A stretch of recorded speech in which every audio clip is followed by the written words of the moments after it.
ഹരേ കൃഷ്ണ. ഗണപതിയുടെ ജനനശേഷം കുറച്ചുനാൾ കഴിഞ്ഞപ്പോൾ ഉമാമഹേശ്വരന്മാർ വാനരരൂപികളായി വനത്തിൽ പ്രവേശിച്ചു. അവർ ആനന്ദത്തോടെ വൃക്ഷശിഖരങ്ങൾ ചാടിക്കടന്നും പഴുത്ത കായ്കനികൾ ഭക്ഷിച്ചും കാട്ടരുവിയിലെ ജലം കുടിച്ചും ക്രീഡിച്ചും നാളുകൾ ചെലവഴിച്ചു. കുറേ നാളുകൾക്ക് ശേഷം വാനരരൂപിയായ ഗൗരി ഗർഭിണിയായി. എന്നാൽ താൻ ഗർഭവതിയാണെന്ന വിവരം പാർവതിയെ സന്തോഷിപ്പിച്ചില്ല.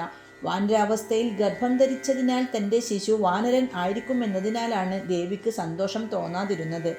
സർവ്വലോക സുന്ദരിയും ഐശ്വര്യദായിനിയുമായ പാർവതി ഒരു കുരങ്ങൻ്റെ മാതാവാകാൻ ആഗ്രഹിച്ചില്ല. ദേവിയുടെ അപ്രസന്ന ഭാവത്തിൽ നിന്നും ശിവശങ്കരൻ കാര്യങ്ങൾ ഗ്രഹിച്ചു.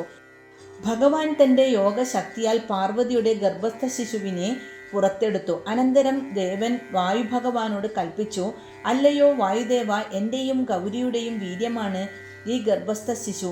ഇവൻ്റെ മാതൃപദം അലങ്കരിക്കാൻ ദേവി താല്പര്യപ്പെടുന്നില്ല. ഇവനെ സംരക്ഷിക്കുവാൻ ഞാൻ അങ്ങയോട് ആവശ്യപ്പെടുന്നു. ദേവ, ഇത് അവിടുന്ന് എനിക്കു നൽകിയ കൽപ്പനയല്ല, അനുഗ്രഹം തന്നെയാണ്. മഹാശ്രേഷ്ഠനായ ശിവശങ്കരൻ്റെയും ദേവി ഉമയുടെയും ശിശുവിനെ സംരക്ഷിക്കാൻ കഴിയുന്നതിൽ പരം മറ്റെന്ത് ഭാഗ്യമാണ് എനിക്ക് വേണ്ടത്? ആനന്ദത്താൽ മതിമറന്ന വായുഭഗവാൻ ഇങ്ങനെ പറഞ്ഞുകൊണ്ട് പാർവതിയുടെ ഗർഭസ്ഥ ശിശുവിനെ ഏറ്റുവാങ്ങി. വായുഭഗവാൻ ആ ഗർഭസ്ഥ ശിശുവിനെ മാറോട് ചേർത്ത് പിടിച്ചുകൊണ്ട് ത്രിലോകങ്ങളിലും സഞ്ചരിച്ചു. കാലം കടന്നുപോയി. ഗർഭം പരിപക്വമായി തീർന്നു. അപ്പോൾ വായുഭഗവാന് ഒരു സംശയം തോന്നി. ഈ ഗർഭസ്ഥ ശിശു ആരിലൂടെ ജനിക്കും? അക്കാലത്ത് കേസരി എന്ന വാനരരാജന്റെ പത്നിയായ അഞ്ജന പുത്രലാഭാർത്ഥം തപസ്സു ചെയ്യുന്ന വിവരം വായുഭഗവാൻ അറിഞ്ഞു. അദ്ദേഹം അഞ്ജനയ്ക്കു മുന്നിൽ പ്രത്യക്ഷനായി പറഞ്ഞു, ഹേ അഞ്ജനെ, പുത്രലാഭാർത്ഥം നീ അനുഷ്ഠിക്കുന്ന തപസ് മതിയാക്കൂ.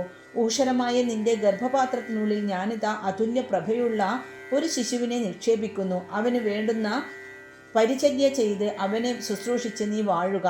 അഞ്ജന ആനന്ദ സമുദ്രത്തിൽ ആറാടി. അവൾ ഇരു കൈകളും കൂപ്പി വായുഭഗവാന് സ്തുതി പറഞ്ഞുകൊണ്ട് ആ ഗർഭം ഏറ്റുവാങ്ങി. വായുഭഗവാൻ അഞ്ജനയെ അനുഗ്രഹിച്ച ശേഷം അപ്രത്യക്ഷനായി. ദിവസങ്ങൾ കടന്നുപോയി. അഞ്ജന സൂര്യ തേജസ്വിയും ബലവാനുമായ ഒരു പുത്രന് ജന്മം നൽകി. അവൻ്റെ ജന്മത്തിൽ പ്രപഞ്ചവാസികളെല്ലാം ആഹ്ലാദിച്ചു. വാനരരൂപിയായ ആ ശിശുവിൻ്റെ തേജസ് ആരുടെയും മനം മയക്കുന്നതായിരുന്നു. ആഞ്ജനേയനായ ആ ശിശുവാണ് പിൽക്കാലത്ത് ഹനുമാൻ എന്ന പേരിൽ പുരാണ പ്രസിദ്ധനായി തീർന്നത്. ജയ് ഹനുമാൻ.